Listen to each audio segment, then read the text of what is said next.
सातवां अध्याय। जल भूमि धरती अनल पंचम व्योम महान बल बुद्धि और अहमपन पाठ 8 प्रकृति जान। यह मेरी माया प्रबल भव के बीच प्रधान, जिसके अंश जो वस्तु है जाल उसी का जान। हे अर्जुन, जिमि सूत में सत के मोती होत, तिमि मुझ में सारा जगत जानो ओत प्रोत।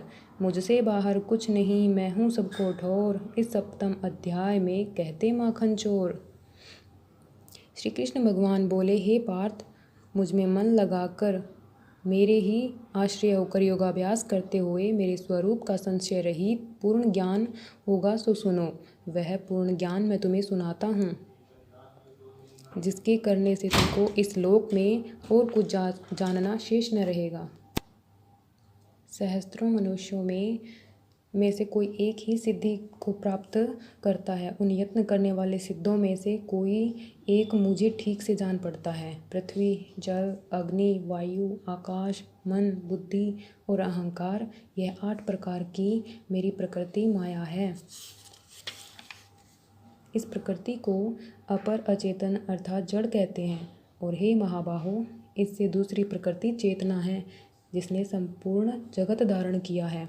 इन्हीं दोनों प्रकृतियों से जब प्राणी मात्र उत्पन्न होते हैं, ऐसा जानो। यह प्रकृतियाँ मुझसे ही उत्पन्न हुई है। इस प्रकार जगत की उत्पत्ति और प्रलय का कारण मैं ही हूँ।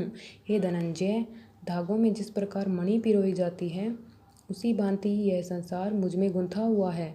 मुझसे परे और कुछ भी नहीं है।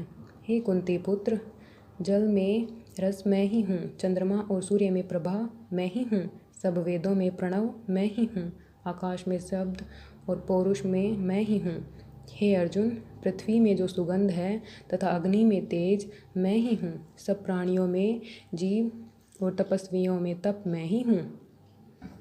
हे पार्थ, संपूर्ण प्राणियों में संतान बीज रूप मुझको ही जानना। बुद्धिमानों में बुद्धि रूप और तेजस्वियों में तेज मैं ही हूँ। हे भारत, काम और रोग रहित बलवान पुरुषों में बल और पुरुषों में धर्म के विरुद्ध जाने वाला मैं कर्मा मैं ही हूँ। जितने सात्विक, राजस, तामस पदार्थ हैं, वे सब मुझसे ही उत्पन्न हुए हैं, परंतु उनमें मैं नहीं रहता हूँ, ये मुझ में रहते हैं। सत, रज, तम, ये तीनों गुणों के भावों से यह सारा संसार मोहित रहता है।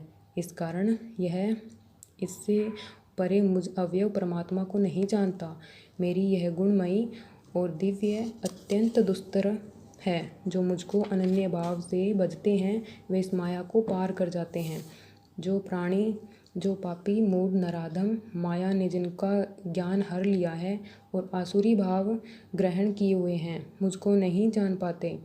हे भारत श्रेष्ठ अर्जुन, 4 प्रकार के मनुष्य मुझको भजते हैं। दुखिया, जिज्ञासु, ऐश्वर्य की कामना करने वाला और ज्ञानी।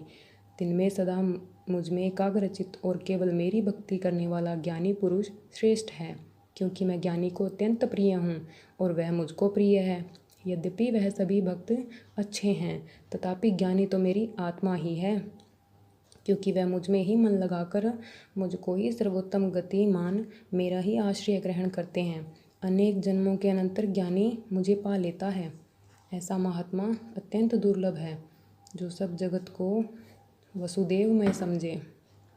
अपनी अपनी प्रकृति के नियम के अनुसार मनुष्य भिन्न भिन्न काम वासनाओं के अज्ञान में डूबकर उन फलों की चाहना से अन्य देवताओं के अधीन होकर उनकी उपासना करते हैं। हे अर्जुन, जो भक्त श्रद्धा पूर्वक जिन जिन देवताओं का पूजन करना चाहते हैं, उन पुरुषों की उस श्रद्धा को मैं दृढ़ कर देता हूँ। वह इस श्रद्धा से युक्त होकर उस देवता की आराधना करता है, फिर उसको मेरे ही रचे हुए कर्म फल प्राप्त होते हैं। परंतु उन अल्प बुद्धि वालों का फल नाशवान है। देवताओं की आराधना करने वाले देवताओं को मिलते हैं और भक्तजन मुझ में मिल जाते हैं। मेरे अवयव अविनाशी अच्युतम स्वरूप को न जानकर मंद बुद्धि लोग मुझे अव्यक्त को व्यक्त मानते हैं। योग माया से आच्छादित होने के कारण सबको नहीं दिखता हूँ। उसी से मूढ़ लोग अनादि तथा अविनाशी मुझको नहीं जानते। हे अर्जुन, मैं भूत, भविष्य और वर्तमान के सब प्राणियों को जानता हूँ, पर मुझे कोई नहीं जानता। हे भारत, हे परंतप, इच्छा और द्वेष से उत्पन्न होने वाले सुख दुख आदि द्वंद्व के मोह से जगत के सभी प्राणी भ्रम में फंस जाते हैं।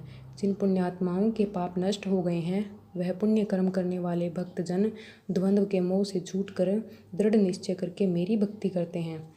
जो मेरा आश्रय लेकर जन्म मरण कर्म को दूर करने के अर्थ प्रयत्न करते हैं वे पुरुष पर ब्रह्म आत्मज्ञान और संपूर्ण कर्म को जानते हैं। जो अधिभूत अधिदेव और अधियज्ञ इन सब में व्यापक मुझे जान जाते हैं वे समाधिष्ट मरण्य काल में मुझको पाते हैं।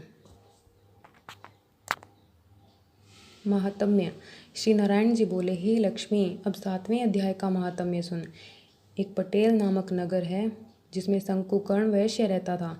वह व्यापार करने को नगर के बाहर कहीं को जाता है। रास्ते में शंकुकर्ण को सर्प ने डसा तो वह मर गया। उसके साथ ही दाह क्रिया कर आगे को चले। जब लौटकर घर आए तो उसके पुत्र ने पूछा कि मेरा पिता शंकुकर्ण कहाँ है।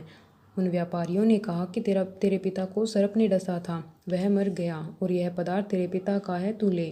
पुत्र ने कहा, जिस सर्प ने मेरे पिता को काटा मैं तिसको मारूंगा। तब व्यापारियों से कहा कि चलो वह ठोर मुझे बताओ जहाँ मेरे पिता शंकुकर्ण मरे हैं। व्यापारियों ने वहाँ ले जाकर खड़ा किया। देखे तो वहाँ एक वामी है जिसे कुदालों के साथ खोदने लगा। सब छेद बड़ा हो गया तो वहाँ एक सर्प निकला। उसने कहा कि तू कौन है, मेरा घर क्यों खोदता है। उस बालक ने कहा कि मैं शंकुकर्ण का पुत्र हूँ। जिस सर्प ने मेरे पिता को मारा है मैं उसको मारूंगा। तब सर्प ने कहा कि हे पुत्र, मैं तेरा पिता हूँ, तू मुझे इस अधम देह से छुड़ा और मुझे मत मार। यह मेरे पूर्व जन्म का कर्म था जो मैंने भोगा। तब पुत्र ने कहा, हे पिता, कोई यत्न बताओ जिससे आपका उद्धार हो। तब सर्प ने कहा, हे पुत्र, किसी गीता पाठी ब्राह्मण को घर में भोजन कराओ और उसकी सेवा करो, जिससे गीता का पाठ करने वाले जितने गीता का पाठ करने वाले थे एक दिन सबको बुलाकर श्री गीता जी के 7वें अध्याय का पाठ कराया और उनको भोजन कराया। तब उन ब्राह्मणों ने आशीर्वाद दिया। तत्काल वह अधम देह से छूटकर देव देही पाए विमान पर चढ़कर आकाश मार्ग से जाता हुआ अपने पुत्र को धन्य धन्य कहता हुआ वैकुंठ धाम को जा प्राप्त हुआ। जय श्री कृष्ण।